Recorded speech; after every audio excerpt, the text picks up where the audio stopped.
주님께서 여러분과 함께 요한이 전한 거룩한 복음입니다. 주님 영광 받으소서. 하느님께서는 세상을 너무나 사랑하신 나머지 외아들을 내주시어 그를 믿는 사람은 누구나 멸망하지 않고 영원한 생명을 얻게 하셨다. 하느님께서 아들을 세상에 보내신 것은 세상을 심판하시려는 것이 아니라 세상이 아들을 통하여 구원을 받게 하시려는 것이다. 아들을 믿는 사람은 심판을 받지 않는다. 그러나 믿지 않는 자는 이미 심판을 받았다. 하느님의 외아들의 이름을 믿지 않았기 때문이다.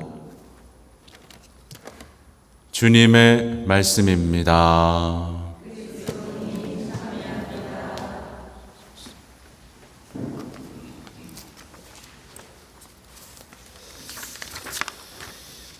찬미예수님,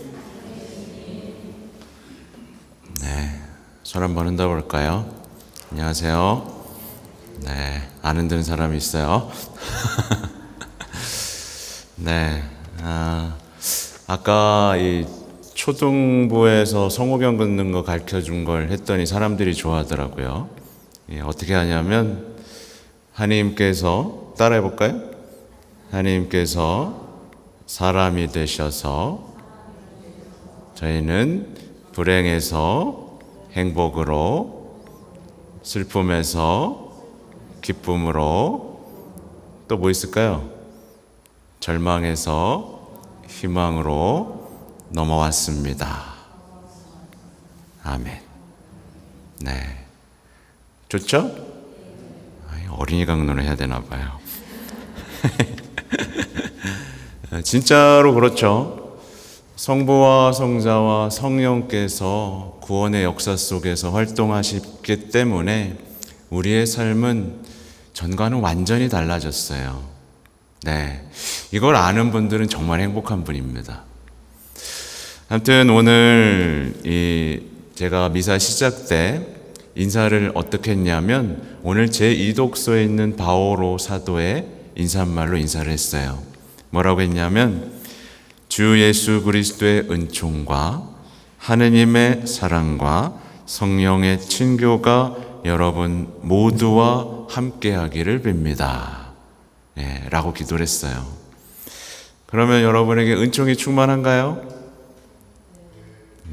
그리고 하느님의 사랑이 막 타오르나요? 어떡하면 좋아. 성령의 친교가 이루어지고 있나요? 큰일 났네. 진짜요. 우리 신앙에서 이루어지는 일들입니다. 이거 거짓말이 아니죠. 그래서 우리가 만약에 예수님을 만나잖아요.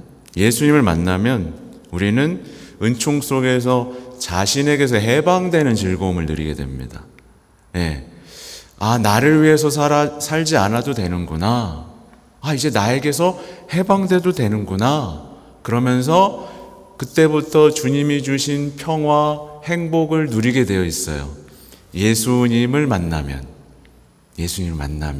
이렇게 돼요. 그리고 성부 하느님을 만나면 어떻게 될까요?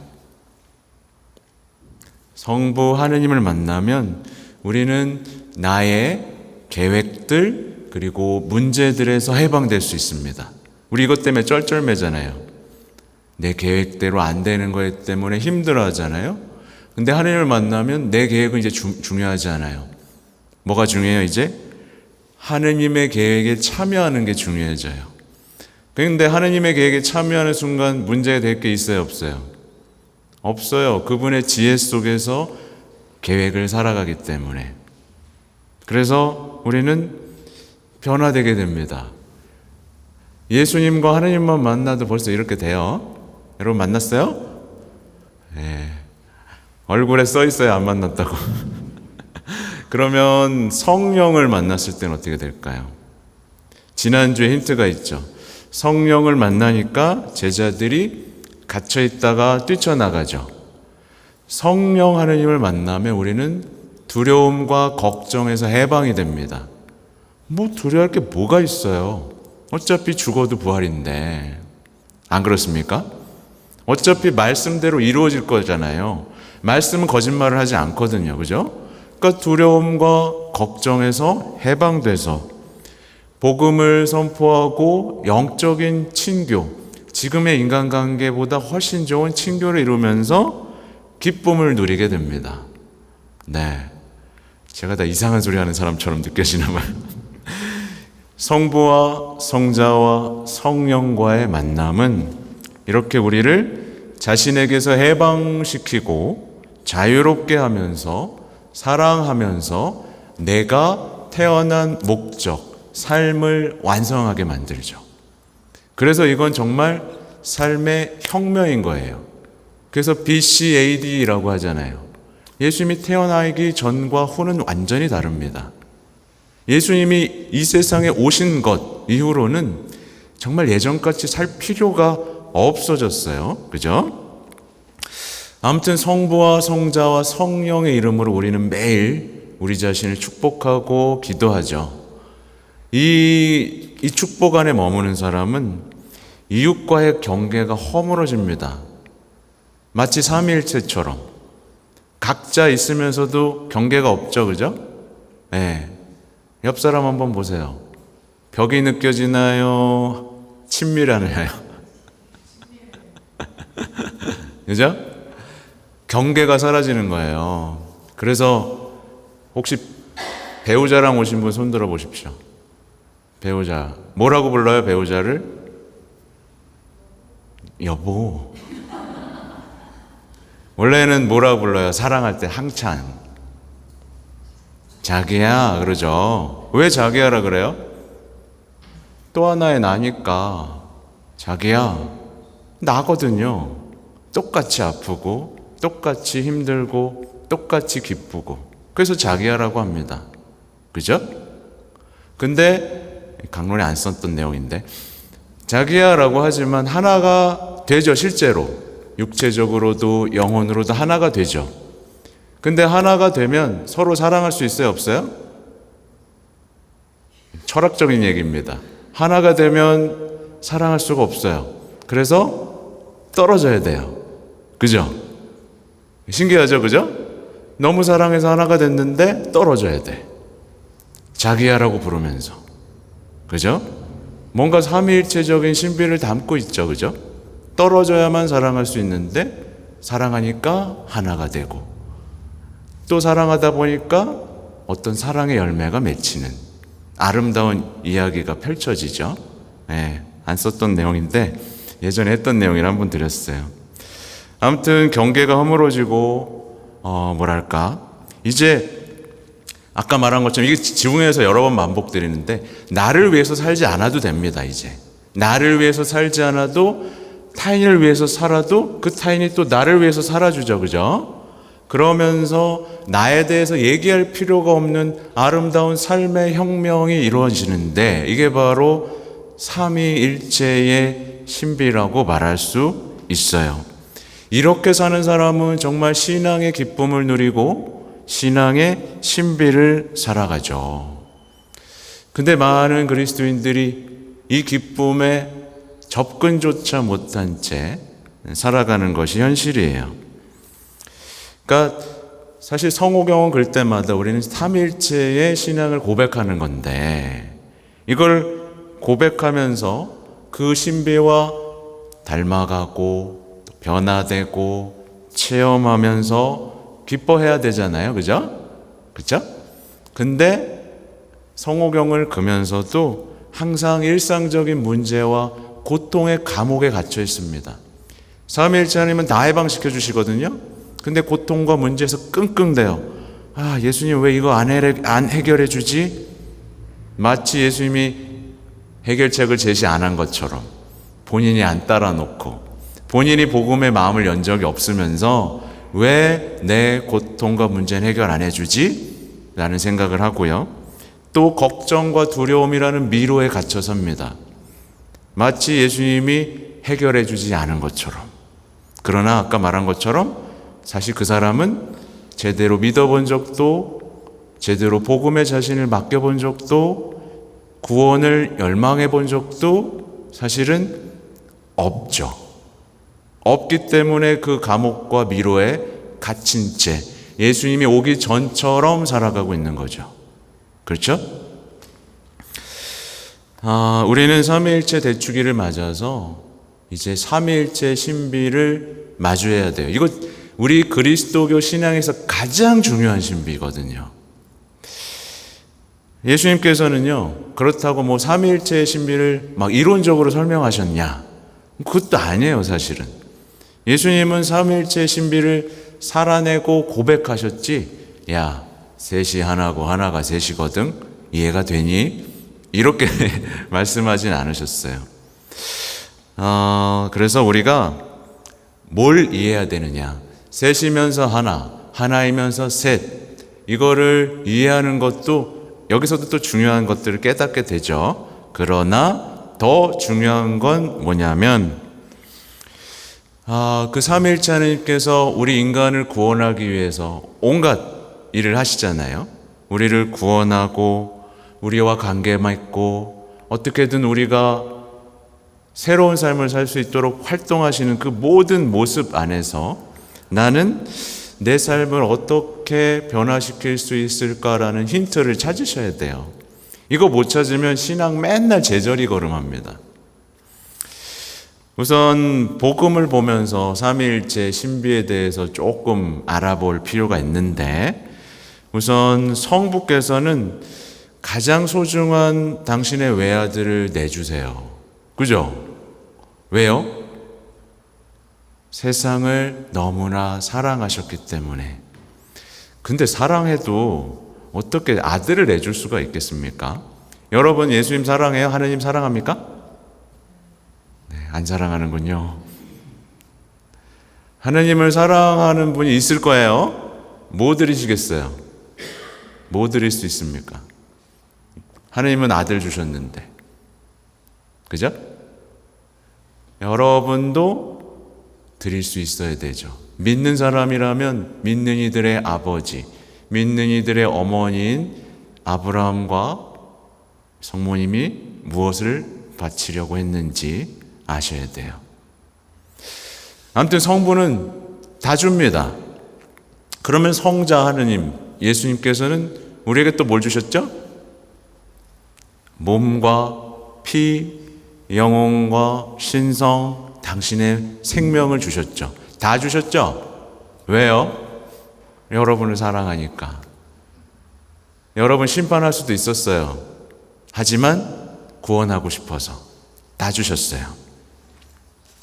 그리고 예수님은 하늘을 올라가셔 성부와 성자 함께 뭘 주셨죠? 성령을 또 주세요. 말하자면 당신 자신을 또 주시죠. 다 줍니다. 계속 줘요. 자신을 위해서는 아무것도 남겨두질 않아요. 그러면서도 행복하시죠. 찬란하게 빛나시죠. 그러니까 주고 또 주고 끝까지 주고 자기를 위해서는 남겨두지 않는, 그렇게 자신과 타인의 경계를 허물고 사랑으로 그냥 쏟아부어주는, 이게 사실은 삼위일체의 신비인 거고, 이 신비를 통해서 우리에게 말씀하시는 건 뭐예요? 너네도 줘도 된다. 너네도 우리처럼 주는 삶을 사는 것, 너를 위해서 사는 게 아니라 내놓고 사랑하고 전부를 아낌없이 주는 것이 괜찮다라는 어떤 울림을 주고 있는 겁니다. 아무튼 근데 이렇게 하느님, 성부와 성자, 성령 하느님이 우리를 사랑하셨죠. 근데 여러분 이 사랑에 감동받고 있나요? 못 받고 있나요? 표정을 보니 안 받고 있어요. 좀 앞에 좀 앉아요. 표정 좀 잘 보게. 근데 제가 시력 2.0입니다. 다 보입니다. 근데 감동을 못 해요. 이 부분에서 감동이 못해요. 근데 모든 신앙은, 우리 그리스도 신앙은 그분이 우리를 사랑하셨다는 것에 감동하는 것부터 시작하는 거거든요. 근데 사람들은 이렇게 생각해요. 그래, 하느님이 우리를 사랑하셔서 아들을 주셨어. 그리고 예수님 우리를 사랑하셔서 십자가에 못 박혀 돌아가시고 다 주셨어. 근데 그게 나랑 무슨 상관인데? 난 지금 힘들어 죽겠고 아파 죽겠고 골치 아파 죽겠는데 왜 해결은 안 해주고, 뭐 사랑 맞아? 이렇게 돼버리면 이거 신앙이 어떻게 될 수가 있을까요, 없을까요? 안 돼요. 그러니까 우리는 우리가 얼마나 이기적이고 폐쇄적인 사랑 속에 갇혀버렸는지 아셔야 됩니다. 근데 여러분 탓이라기보다는 이 세상이 자기만을 바라보게 만들어 놓은 세상 속에서 수십 년간 살아왔기 때문에 십자가를 보고도 감동하지 못하는, 이 완고하고 굳어버린 땅을 깨뜨리는 부서지고 낮추인 마음으로 가는 것이 신앙생활의 중요한 여정 중에 하나예요. 아무튼 원래는요, 참 생각해 보십시오. 제가 여러분들을 구하기 위해서 제가 목숨을 바쳤어요. 네? 제가 죽었어. 그러면 여러분들은 어떻게 하시겠어요? 아, 저 신부님이 나를 참 사랑했다. 그럼 나도 누군가를 위해서 죽을 수 있지 않을까라는 생각을 하는 게 정상이죠. 그죠? 저 신부 잘 죽었다, 나 살리고. 뭐 이런 생각하는 사람 아무도 없어요. 닮고 싶은 거예요. 그 사랑에 감동하면 그 사랑은 나를 사랑하도록 부추기고 타인을 위해서 살도록 부추깁니다. 요즘에 그런 메시지들이 뉴스에서 싹 사라지면서 우리의 삶이 피폐화가 된 거죠. 그래서 예전에 이태석 신부님 나오기 시작했을 때 사람 성소자가 얼마나 많아졌는지 몰라요. 나도 저렇게 살고 싶다. 그래? 의사? 그래? 그래, 나도 한번 살아보고 싶다. 근데 그걸 싹 지웠죠. TV에서는 온통 누군가를 단죄하고 자신을 위해서만 사는 사람들의 얘기만 나오고 있어요. 아무튼 우리는요, 그렇게 영감을, 성호경을 그으면서 봅니다.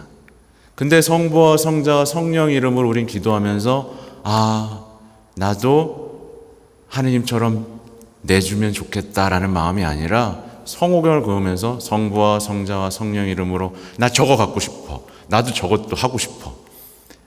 성부와 성자와 성령 이름으로 뭔가 더 갖고 싶은 거예요. 그죠?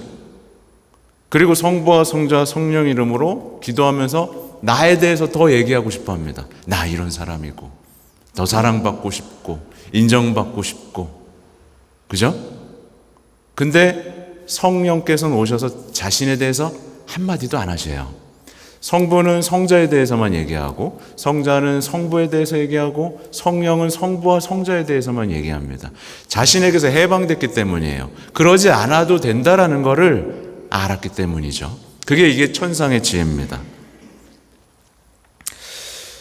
아무튼 우리의 삶은요, 성호경만 잘 거도 변화됩니다.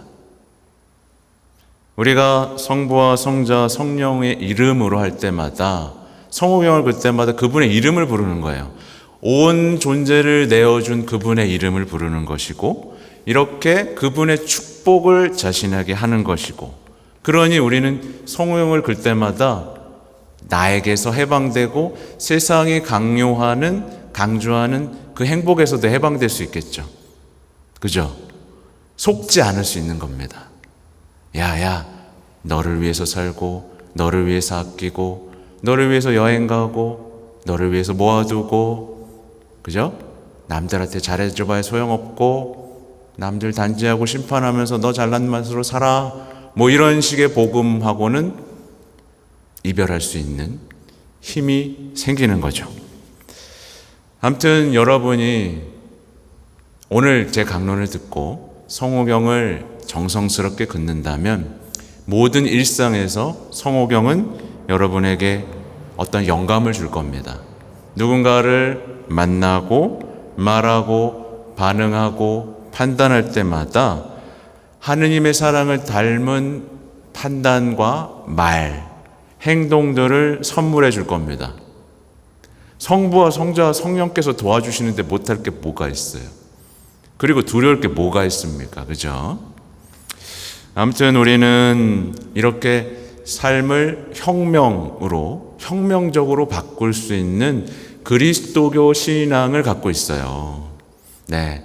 다른 교양하고는 다릅니다. 스님이 얘기하고 그냥 인생 철학에 대해서 말하는 건 이 천상적 지혜에 비하면 정말 쓰레기에 불과한 거예요. 그죠?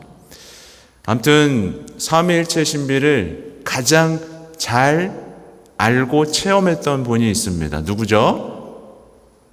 성모님이죠. 성모님은요, 성부의 딸이었습니다. 그리고 성자의 어머니였어요. 그리고 성령의 배필이었어요. 그러니까 성모님은 삼위일체의 신비를 그냥 온 삶으로 느꼈고 어떻게 되셨어요? 그 신비 속에 뛰어들었죠.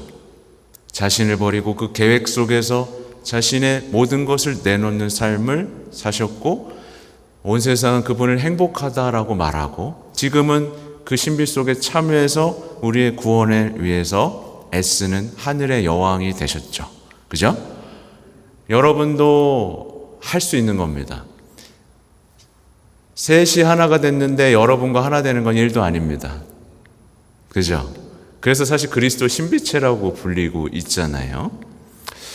아무튼 여러분들 삼위일체 신비, 성부와 성자와 성령의 이름으로 성공을 긋고 그분의 이름을 부를 때마다 우리가 얼마나 위대하고 아름다운 신앙의 신비로 초대되었는지를 알면서 이번 주간을 살아내시면 좋겠습니다.